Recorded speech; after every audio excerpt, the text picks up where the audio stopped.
Jong-un, Supreme Leader satu ini pernah bilang kalau bersatunya negara mereka dengan Korea Selatan bukan lagi jadi pilihan. Bahkan konstitusi harus diubah buat netapin si tetangga sebagai musuh utama.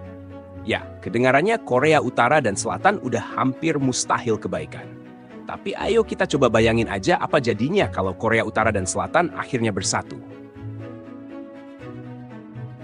Di luar dugaan, ternyata bersatunya kedua Korea ini bisa bikin mereka jadi negara raksasa.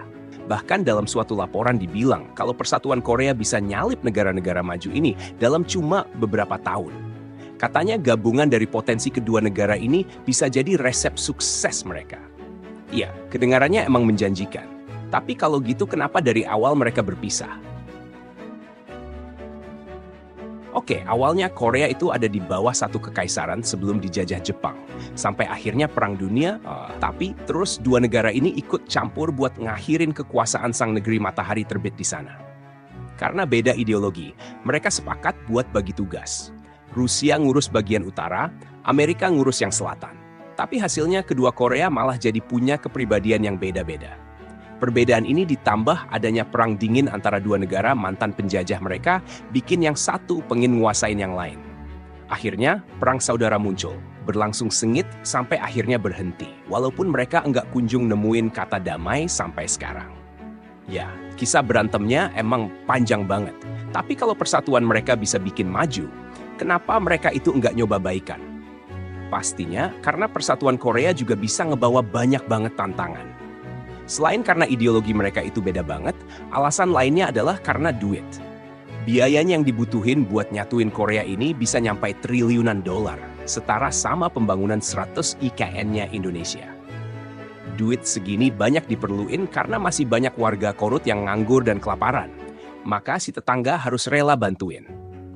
Tantangan yang lain adalah buat ngegabungin sistem pendidikan mereka. Soalnya kualitas dan kurikulum mereka juga beda, yang sampai para murid jadi kaget dan bingung waktu masuk sekolah.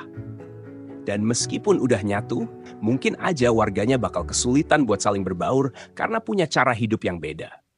Ibarat anak kembar yang dipisahin bertahun-tahun, Korea Utara relatif tertutup dan gak banyak nerima budaya negara lain. Terus warganya benar-benar diatur negara. Di sisi lain, budaya si tetangga sebelah udah ngeracunin sedunia, termasuk negara kita. Dan gilanya, penampakan mereka bahkan bakal kelihatan beda karena pernah dilanda bencana kelaparan. Orang Korea Utara itu rata-rata lebih pendek. Oke, itu semua baru sedikit aja dari berbagai pertimbangan lain. Tapi walaupun kedengarannya susah, bukan berarti penyatuan Korea itu nggak mungkin. Karena ternyata kita punya contoh-contoh yang mungkin bisa ditiru, yaitu Jerman Barat dan Jerman Timur. Keduanya sempat misah, tapi akhirnya nyatu lagi pas Perang Dingin berakhir.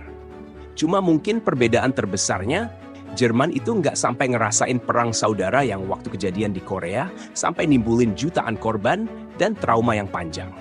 Oke, itu dia kemungkinan yang bisa kejadian kalau kedua Korea bersatu.